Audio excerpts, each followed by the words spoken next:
மரணம் அடைந்த சூனேமியாளின் மகன். சூனேமியாலும் அவள் கணவனும் பிள்ளை இல்லாதிருந்தார்கள். இருந்தாலும் எலிசா அவர்களுடைய வீட்டிற்கு வரும்போதெல்லாம் அன்போடு வரவேற்றார்கள்.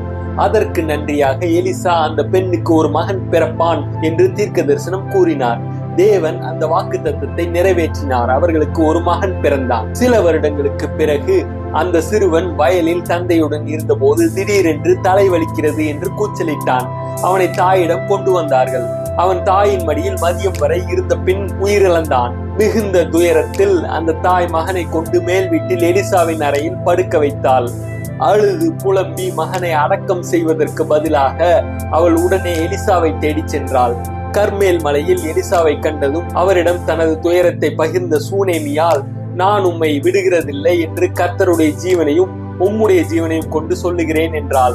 அதனால் எலிசா அவளுடன் சென்றார். வீட்டுக்கு வந்து அந்த சிறுவன் படுத்திருந்த அறைக்குள் சென்ற எலிசா தேவனை நோக்கி வேண்டுதல் செய்து சிறுவன் மேல் படுத்தார். தேவனுடைய வல்லமை அவன் உடலில் மீண்டும் சுவாசத்தையும் சூட்டையும் கொண்டு வந்தது.